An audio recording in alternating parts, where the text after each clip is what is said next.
Okay, so good morning everybody.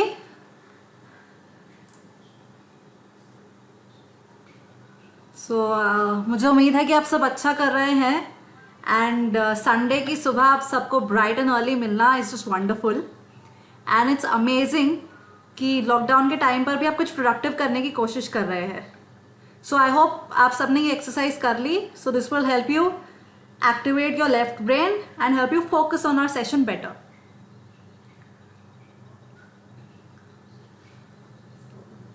So I just give you another minute. जिसने भी नहीं किया है प्लीज ये एक्सरसाइज एक बार कर लीजिए. Just look at the chart and say the colour and not the word.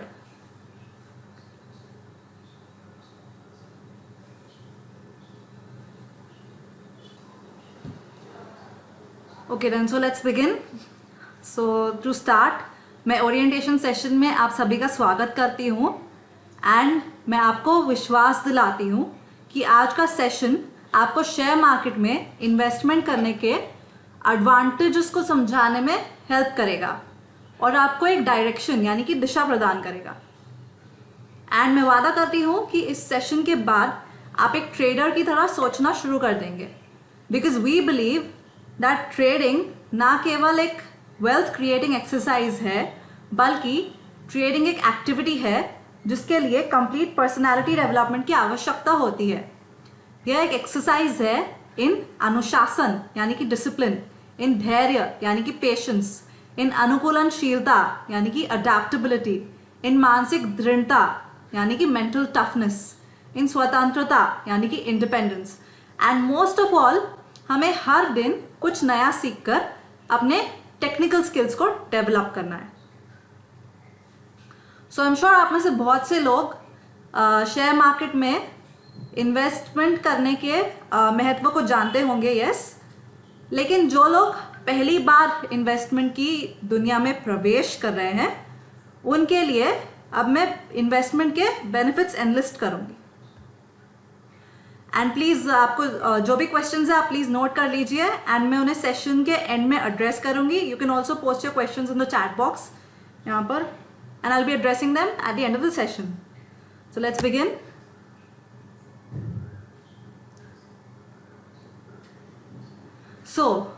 जैसे कि हम सभी जानते हैं कि यदि आपको अपनी संपत्ति को बढ़ाना है यानी कि आप अपने वेल्थ को मल्टीप्लाई करना चाहते हैं तो इन्वेस्टमेंट इज इंपॉर्टेंट. इन्वेस्टमेंट आवश्यक है.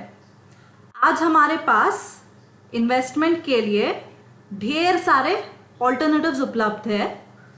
उनमें से कुछ आपकी स्क्रीन पर लिस्टेड है. So the question arises, why share market? Yes, तो उसके लिए पहले ये समझते हैं कि हम टाइम डिपॉजिट्स में इन्वेस्ट क्यों करते हैं. So what are time deposits? Time deposits जैसे आपकी FD, RD etcetera, they look attractive. Yes, वो एक आकर्षक विकल्प की तरह दिखते हैं क्योंकि हम उन्हें रिस्क फ्री मानते हैं. हालांकि हाल ही के इंसिडेंट्स ने हमें दिखाया है कि टर्म डिपॉजिट्स उतने सेफ नहीं है जितना हम उन्हें समझते हैं. सो आई एम श्योर कि आप सभी को हाल ही में हुआ ये पीएमसी बैंक क्राइसिस याद होगा. हाँ, यहाँ पर आप और मेरे जैसे लोगों ने अपनी लाइफ सेविंग्स खो दी. बड़े पैमाने पर प्रोटेस्ट्स निकालने पर सरकार को रिफॉर्म्स लाने पड़े और डीआईसीजीसी एक्ट में अमेंडमेंट करने को मजबूर हो गई government. So what is DICGC? DICGC मूल रूप से डिपॉजिट्स के लिए बीमा यानी कि इंश्योरेंस प्रदान करता है. तो recently I am sure you all know कि इंश्योरेंस कवर की लिमिट को 1 लाख से बढ़ाकर 5 लाख कर दिया गया था. लेकिन खुद से पूछिए, is this really sufficient?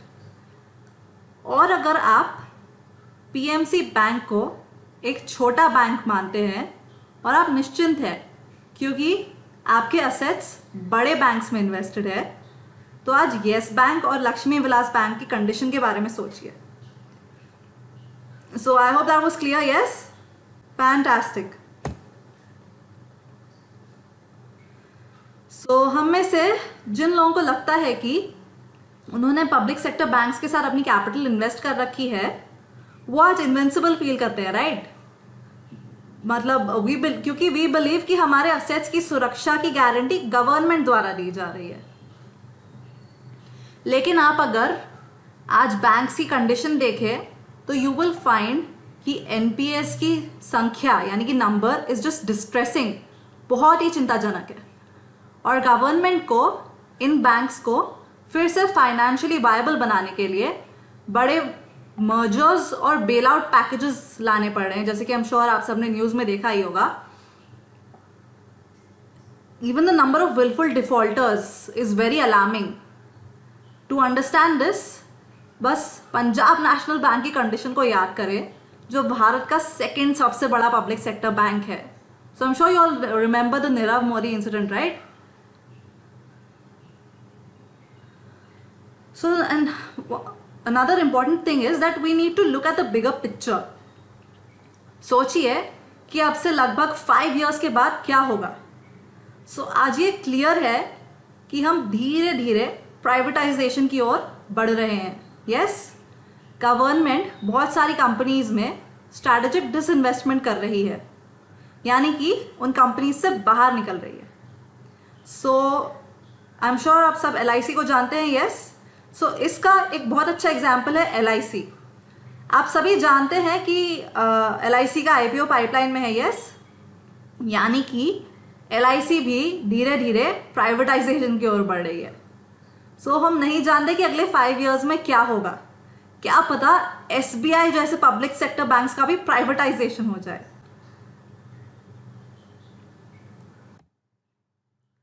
Moving on, एक और एस्पेक्ट जो शेयर्स को अट्रैक्टिव बनाता है वो है उनकी तरलता यानी कि लिक्विडिटी। ये स्लाइड में मार्केट में अवेलेबल इन्वेस्टमेंट ऑप्शंस की लिक्विडिटी का मेजरमेंट देख सकते हैं आप। कोरोना पैंडेमिक ने हमें लिक्विड एसेट्स और इंश्योरेंस कवर को बनाए रखने की इम्पोर्टेंस याद दिला दी है अनफॉर्चुनेटली, जिससे हम इमरजेंसी सिचुएशंस के दौरान अपने असेट्स को आसानी से यूज कर सके। वरना क्या फायदा ऐसे असेट्स का जिन्हें हम जरूरत के टाइम पे यूज ही ना कर पाए।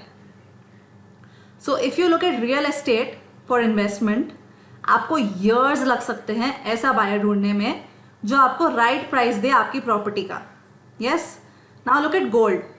सोना रियल एस्टेट के कंपैरिजन में थोड़ा अधिक लिक्विड है, लेकिन इसकी सेफ्टी और स्टोरेज के लिए आपको बहुत सारा पैसा और बहुत सारी चिंता लगती है ना।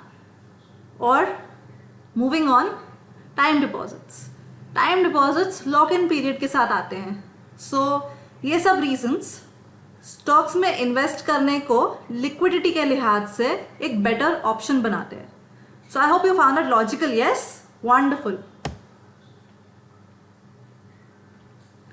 इस स्लाइड में आप देख सकते हैं कि गोल्ड और टाइम डिपॉजिट्स में इन्वेस्ट किए गए मनी के कंपैरिजन में सेंसेक्स में सेम ₹10,000 इन्वेस्ट करके कितना कैपिटल अप्रिसिएशन पॉसिबल है। As you can see the result speak for themselves, right? जैसे कि आप देख सकते हैं कि गोल्ड ने टाइम डिपॉजिट्स के कंपैरिजन में ऑलमोस्ट 2 times रिटर्न दिया है, विच इज वेरी इंप्रेसिव। लेकिन सेंसेक्स ने 20 times ज्यादा रिटर्न दिए। Can you believe it? I hope you found that example useful. Yes, marvellous.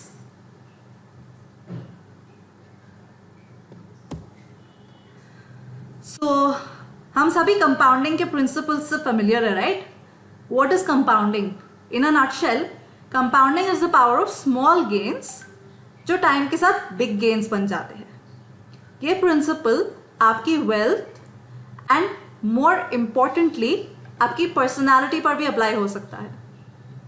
For example, अगर आप अपनी पर्सनालिटी पर काम करते हैं और अपने आप को दिन में सिर्फ 1% बेटर बनाते हैं, तो आप नेक्स्ट ईयर तक 30 times बेटर हो जाएंगे। 37 times बेटर हो जाएंगे। Isn't that wonderful?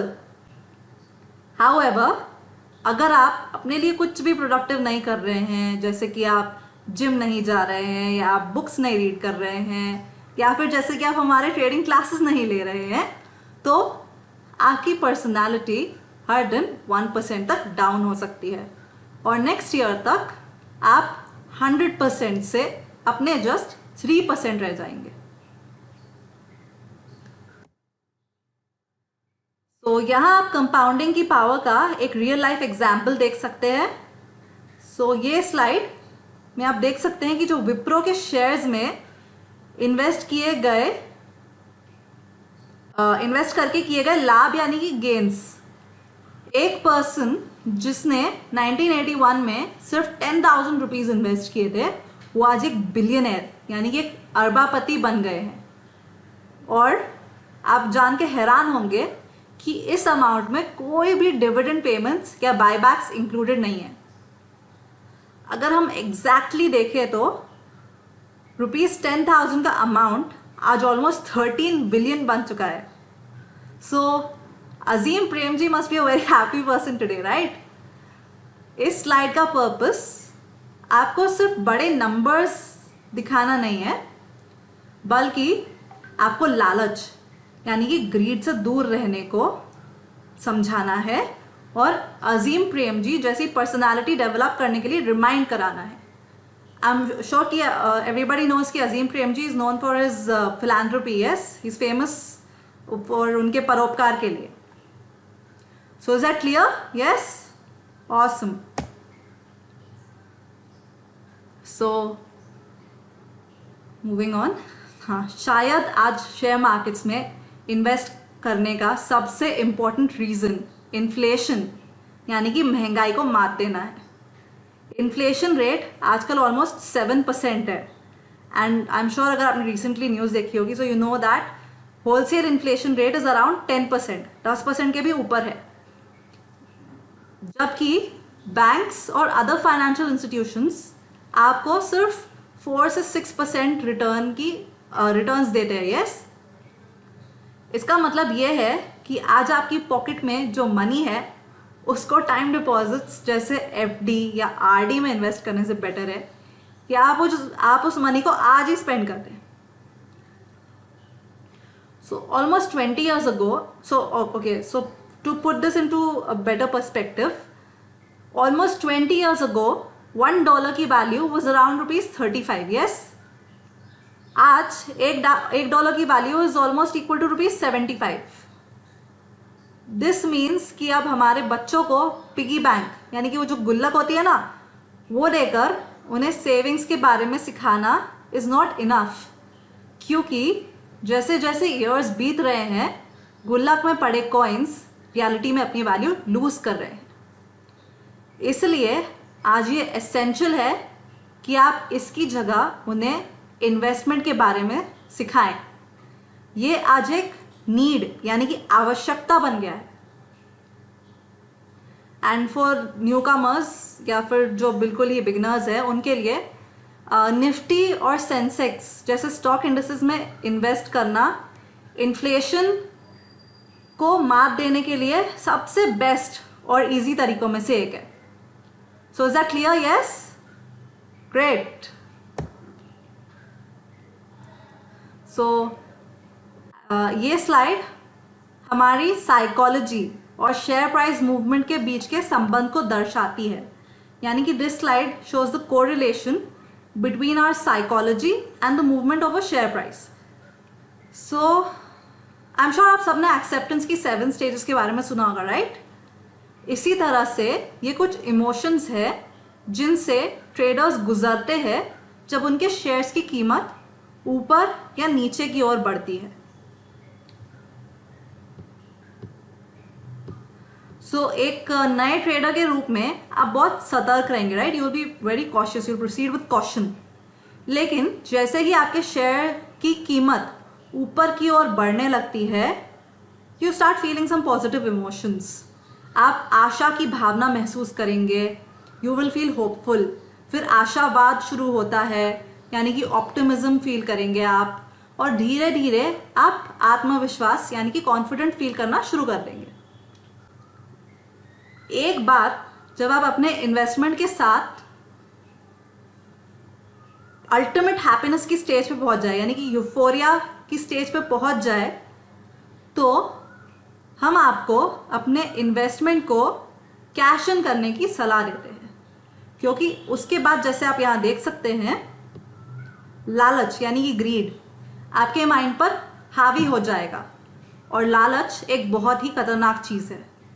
यह आपको बुरे निर्णय यानी कि बैड डिसीजंस लेने के लिए मजबूर करता है। जैसे कि आप यहाँ देख सकते हैं, एक बार लालच आने के बाद हमें और अधिक चाहिए होता है। यस, और एक बार स्टॉक्स की कीमत गिरने लगती है तो हम इनकार यानी कि डिनायल, निराशावाद यानी कि पेसिमिज्म, भय यानी कि फियर, घबराहट एक्सेट्रा का अनुभव करते हैं। सो यही कारण है कि एक सफल ट्रेडर बनने के लिए ये आवश्यक है कि आप अपनी पर्सनालिटी को डेवलप करें, और ये सुनिश्चित करेगा कि आप अगर लालची ना बने।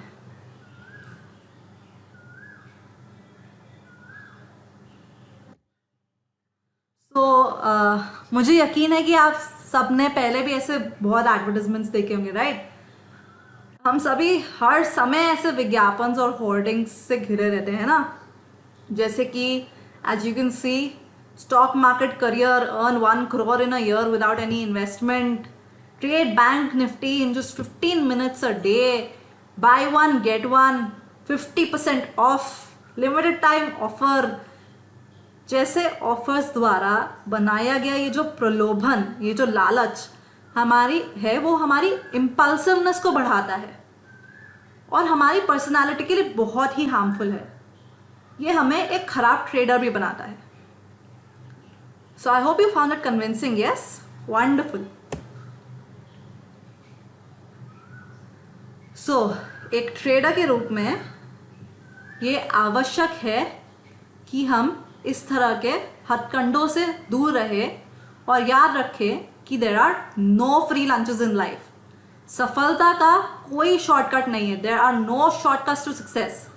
यदि आप अपने धन को बढ़ाना चाहते हैं तो आपको अपना समय और प्रयास यानी कि अपना टाइम और एफर्ट इन्वेस्ट करने की आवश्यकता है।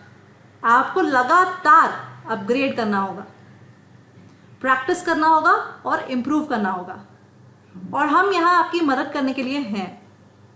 हम आपका हाथ पकड़कर आपको सिखाएंगे कि कैसे आप अपने स्किल्स और पर्सनालिटी को डेवलप करें और एक सफल ट्रेडर बने। Yes, is that clear? Superb. So we all know कि नॉलेज इज पावर, राइट? अगर सही तरीके से उपयोग की जाए तो हम आपको इंपॉर्टेंट वेब रिसोर्सेज की पहचान करना और उनका ऑप्टिमम यूज करना सिखाएंगे। किसी भी एक्टिविटी में सक्सेसफुल होने के लिए, सफल होने के लिए आपको ऑर्गेनाइज्ड और रिसोर्सफुल होना चाहिए। Yes, I am sure you all agree. So एक ट्रेडर के रूप में ये आवश्यक है कि आप अपना पोर्टफोलियो बनाएं और ऑर्गेनाइज करें, और ये आवश्यक है, it's essential that you follow global breaking news, and आपको पता होना चाहिए कि कौन सी न्यूज़ को फॉलो करना है। Then creating real time price alerts is also very important for a trader.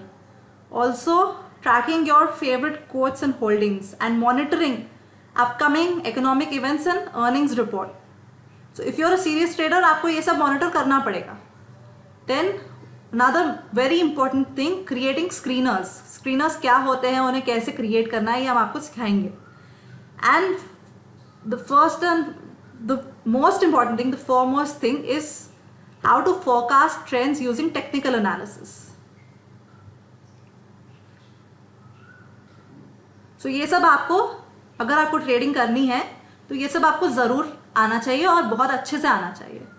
so I hope that is clear। yes, so great, let's move on to the next slide।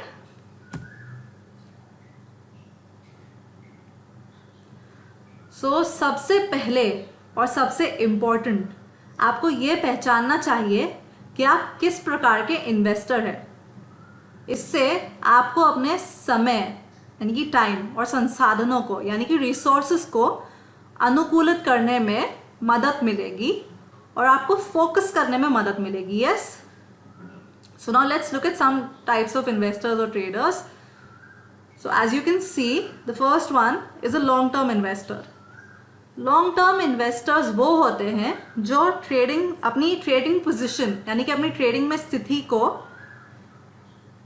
कुछ महीनों से कुछ साल के लिए बना के रखते हैं. अपनी ट्रेड पोजीशन को कुछ मंथ्स टू इयर्स बना के रखते हैं. इसका बहुत अच्छा एग्जाम्पल है Warren Buffett. I am sure आप सबने नाम तो सुना होगा. And you can expect a return of 30% और हायर ऑन योर पोर्टफोलियो. सो एक लॉन्ग टर्म इन्वेस्टर को बहुत पेशेंस की ज़रूरत है. फर्दर ये एम्प्लॉयड लोगों के लिए आदर्श है, या फिर जो ऐसे लोग हैं जो मार्केट में पार्ट टाइम भाग लेना चाहते हैं, ये उनके लिए आइडियल है. The next type of investor is the intermediate term investor. So as you can see, एक इंटरमीडिएट टर्म इन्वेस्टर मार्केट में अपनी पोजीशन को कुछ वीक्स से कुछ मंथ्स के लिए होल्ड करके रखता है. And the intermediate investor can expect returns ranging from 12% to 30%.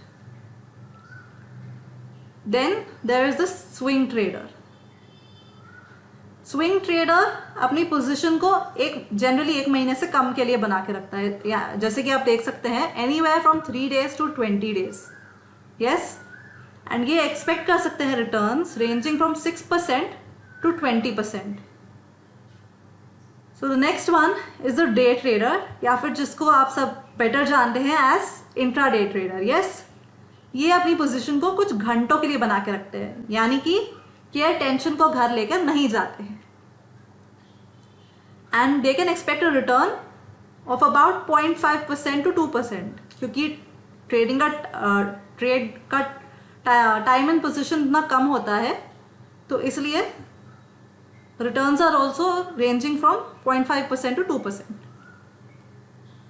So the next one is the micro trader, also known as the scalper. ये प्रति ट्रेड 0.5% से कम रिटर्न एक्सपेक्ट कर सकते हैं. That is a few पिप्स. Okay, क्योंकि trade की गई मात्रा या वॉल्यूम बहुत अधिक होती है एंड ये ट्रेड बस कुछ सेकेंड्स टू मिनट्स के लिए होल्ड करते हैं, तो ये तो 1 घंटे के लिए भी टेंशन नहीं लेते हैं. So I hope everybody has understood. Yes, and I am sure आप सबको मदद मिलेगी ये पहचानने में कि आप किस प्रकार के इन्वेस्टर हैं. So let's move on.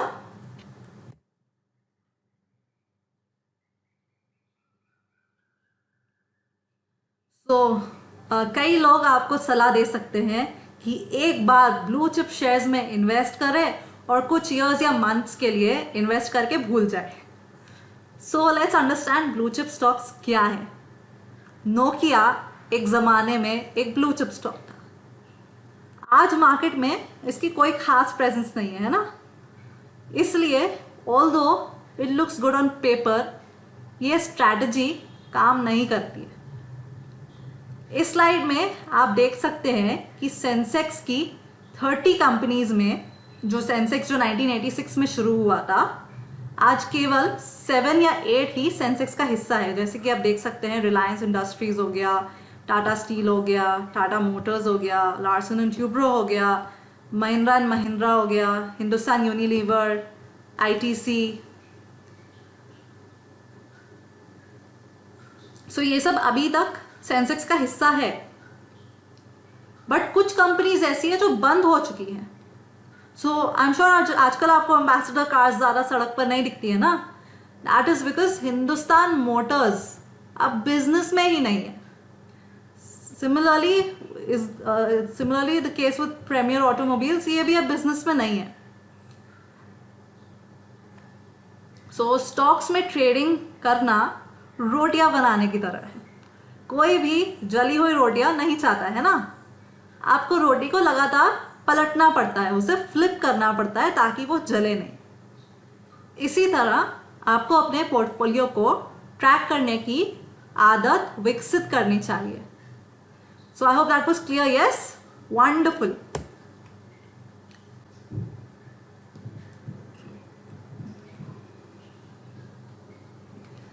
एक सीरियस ट्रेडर के रूप में शेयर मार्केट्स पर रेगुलेटर्स द्वारा किए गए डिसीजंस का इम्पैक्ट यानी कि प्रभाव को समझना इज वेरी इंपॉर्टेंट। यस, यहाँ आप विभिन्न एजेंसीज को देख सकते हैं जिनके डिसीजंस का आपके शेयर्स की कीमत पर इम्पॉर्टेंट इम्पैक्ट पड़ता है। So let's start with what, where is it? Let's start with US Fed. Yes,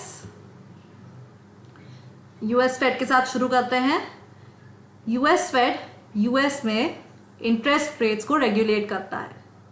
सो हम सब एक ग्लोबलाइज्ड वर्ल्ड में रहते हैं, इसलिए US में इंटरेस्ट रेट्स में मामूली बदलाव का भी दुनिया भर में ट्रेड किए गए शेयर्स की कीमतों पर इम्पॉर्टेंट प्रभाव पड़ता है। आई एम श्योर अगर आप ट्रेड कर रहे हैं तो आपने 2-3 दिन से आपने देखा होगा कि शेयर मार्केट काफ़ी डाउन है। यस, सो आपको शायद पता नहीं होगा लेकिन कि यूएस फेड की कोई मीटिंग चल रही थी साथ में।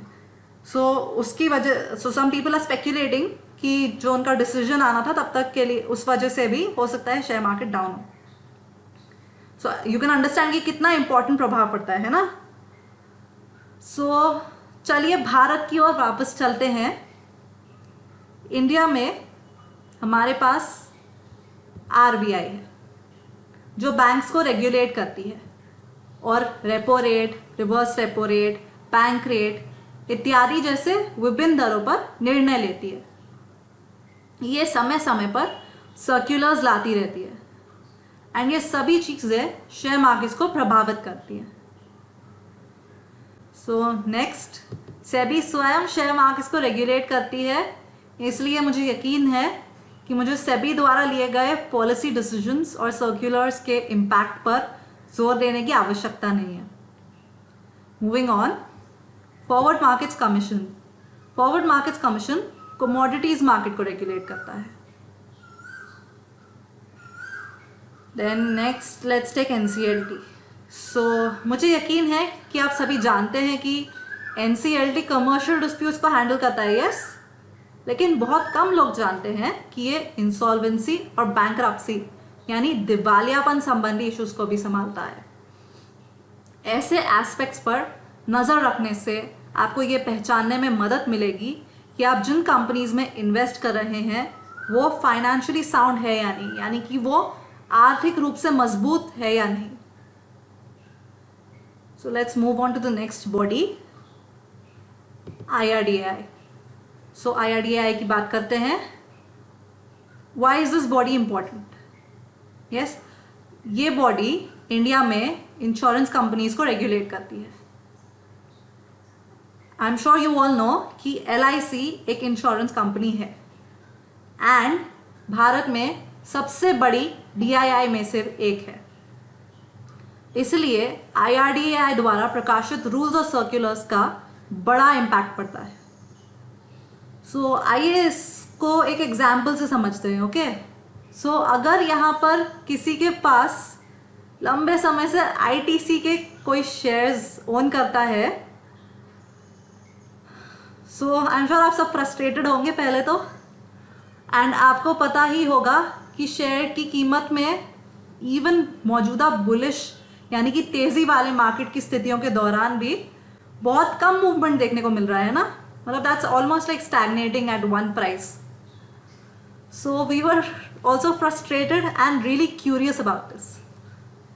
सो हम इसके पीछे के कारण के बारे में बहुत क्यूरियस थे और कुछ रिसर्च करने पर हमने पाया कि LIC को IRDAI इन्वेस्टमेंट रूल्स के अनुसार किसी भी कंपनी में केवल 15% शेयर्स रखने की परमिशन है। इसलिए LIC अपनी होल्डिंग्स बढ़ाने में असमर्थ है, वो चाह के भी नहीं बढ़ा सकती। इट इज़ पॉसिबल कि और भी कंपनीज जिनका शेयर प्राइस ऐसे स्टैग्नेट हुआ पड़ा है ITC की तरह, सो इट इज़ पॉसिबल कि और कंपनीज के साथ भी सेम सिचुएशन चल रही हो। So I am sure you understood कि why is IRDAI important. Next, moving on, rating agencies की ओर चलते हैं।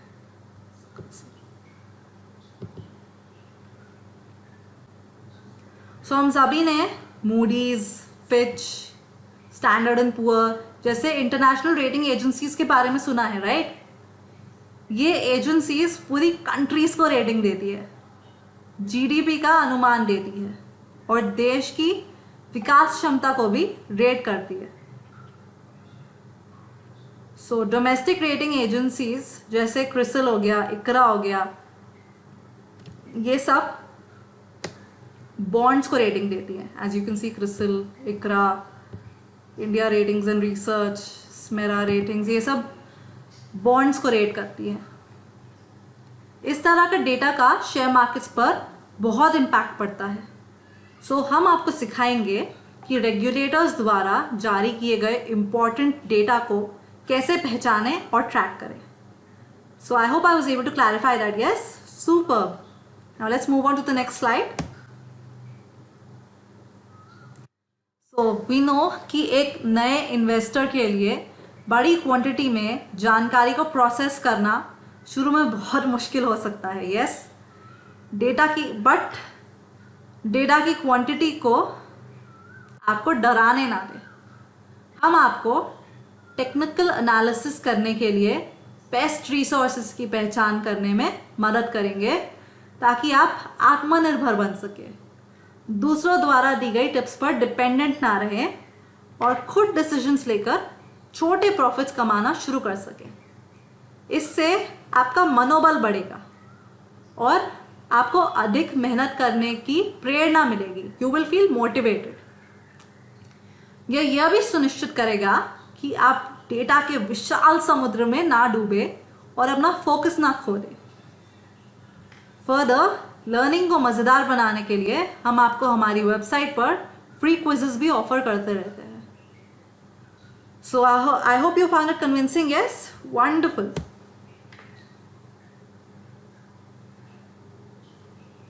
सो कोई भी टैक्स देना पसंद नहीं करता है ना, बट अगर आप शेयर मार्केट में ट्रेडिंग कर रहे हैं तो आपको अपने टैक्सेस का भुगतान करना ही पड़ेगा। लेकिन इसका मतलब ये नहीं है कि आप अपने टैक्स के बोझ को कम नहीं कर सकते। सो हम आपको सिखाएंगे कि कैसे अपने अधिकांश मुनाफे को, अपने मैक्सिमम प्रॉफिट्स को आप कैसे घर लेके जा सकते हैं और HUF, टैक्स हार्वेस्टिंग आदि जैसे विभिन्न टूल्स को यूज़ करके अपने टैक्सेस को कम कर सकते हैं, अपने टैक्स बर्डन को रिड्यूस कर सकते हैं। सो is that clear? Yes, marvellous. तो अपनी स्क्रीन्स पर अब आप हमारे द्वारा प्रदान किए जाने वाले कोर्सेज के बारे में इंफॉर्मेशन देख सकते हैं। जैसे कि आप देख सकते हैं कि the module is divided into 3 categories. So I will explain you the same one by one. And so the first module is the beginner module. तो beginner module को हम 2 सेशंस में ख़त्म करते हैं एंड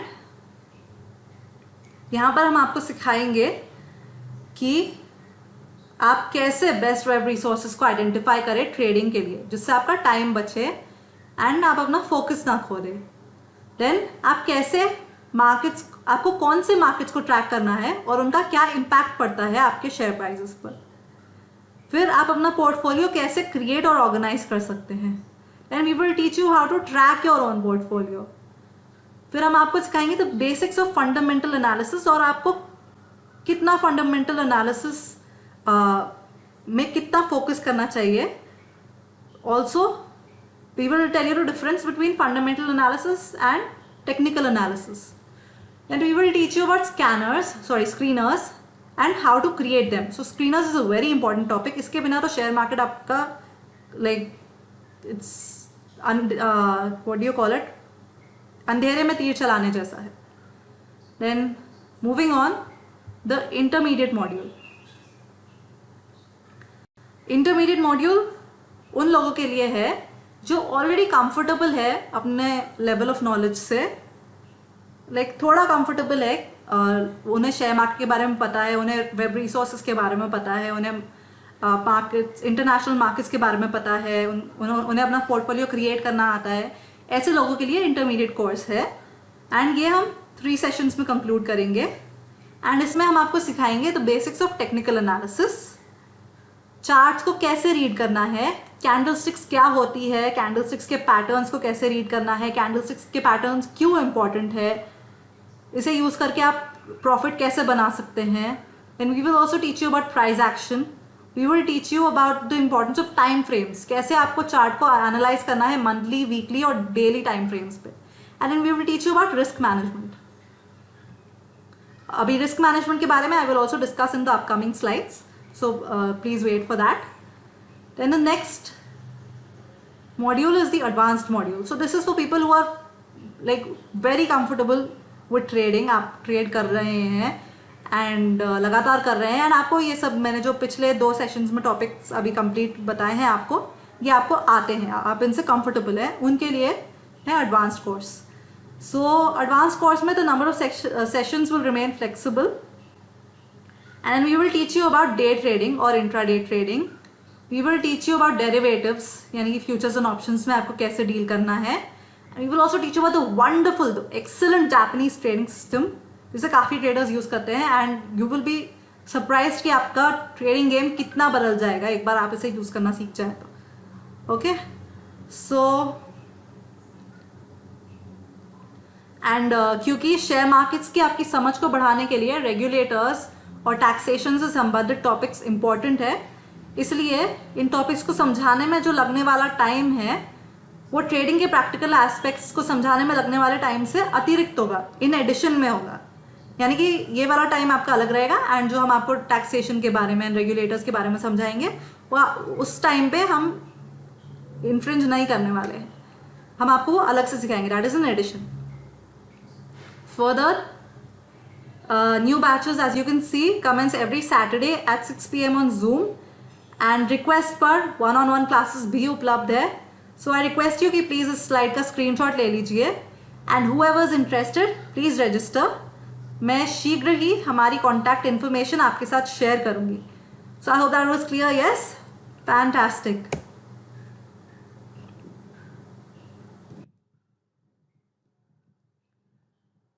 So ट्रेडिंग के सबसे important aspects में से एक है रिस्क टू रिवॉर्ड रेशियो. इसका मतलब है आप कितना गेन करेंगे इसकी तुलना में आप कितना रिस्क उठाने को तैयार है. इसे हमेशा रेशियो यानी कि अनुपात के रूप में माना जाता है. जैसे कि आप देख सकते हैं 1:1 हो गया, 1:2, 1:5, 1:3. So I am sure you understand that. Then आपको ये समझना ज़रूरी है कि trading is a game of possibilities. Trading संभावनाओं का खेल है. कोई भी स्ट्रैटेजी परफेक्ट नहीं होती है. हमें एक प्रॉफिटेबल स्ट्रैटेजी को चूज करके बिना इमोशनल हुए पूरी लगन से उस स्ट्रैटेजी को फॉलो करना है, उसका पालन करना है. याद रखें कि मार्केट सुपीरियर है और कोई भी स्ट्रैटेजी इनफैलेबल या अचूक नहीं है. इंटेलिजेंट इन्वेस्टर्स जानते हैं कि अगर कोई लॉस हो रहा है तो उसको कम करने के लिए अपनी पोजीशन से बाहर कब और कैसे निकलना है. सो वी एडवाइज यू कि यदि आप रिस्क टू रिवॉर्ड का रेशियो अभी 1:2 रखेंगे तो आपके लिए बेटर रहेगा. अगर आपके ट्रेड का रिस्क टू रिवॉर्ड रेशियो 1:2 के इक्वल या उससे कम हो तो अभी के लिए ट्रेड लेने से बचे. So now you can see on your screens, this is the risk to reward probability chart. So जैसे कि आप देख सकते हैं केवल 1:2 का रिस्क टू रिवॉर्ड रेशियो लेने से आप प्रॉफिटेबल रहेंगे, भले ही आपकी स्ट्रैटेजी की जीतने की दर यानी कि आपकी स्ट्रैटेजी की विनिंग रेट सिर्फ 40% ही क्यों ना हो. सो वी एडवाइज यू कि इफ रिस्क टू रिवॉर्ड 1:2 से नीचे है तो ट्रेड लेने से बचे. वंस अगेन सो एंड आप हमारी क्लासेस में इस बारे में बेटर समझ डेवलप कर सकेंगे कि हमें 1:2 के नीचे के ट्रेड्स लेने से क्यों बचना चाहिए.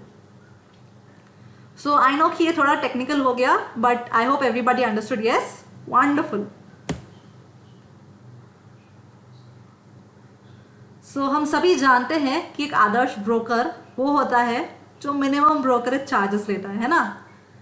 एक इन्वेस्टर के रूप में आपका सबसे करीबी परिचित आपका ब्रोकर है। आपका ब्रोकर वह व्यक्ति है जिसके साथ आपको बार बार कांटेक्ट करने की आवश्यकता हो सकती है। यही कारण है कि आपको एक ऐसे ब्रोकर की आवश्यकता है जो आपको कॉल सेंटर सहायता के साथ साथ व्यक्तिगत यानी कि पर्सनलाइज सर्विसेज भी प्रदान कर सके। इसके अलावा आपको 3-in-1 अकाउंट्स खोलने से बचना चाहिए, ये आपके लिए बेटर रहेगा। हम आपको सलाह देंगे कि वित्तीय रूप से मजबूत that is financially sound brokers का सिलेक्शन आप कैसे कर सकते हैं जो आपको व्यक्तिगत यानी कि पर्सनलाइज सर्विसेज प्रदान करे, जिससे आप किसी भी प्रॉब्लम से बचें और अपना कीमती समय बचा सकें। Yes, I hope everybody understood. Great. So this is how you can get in touch with us.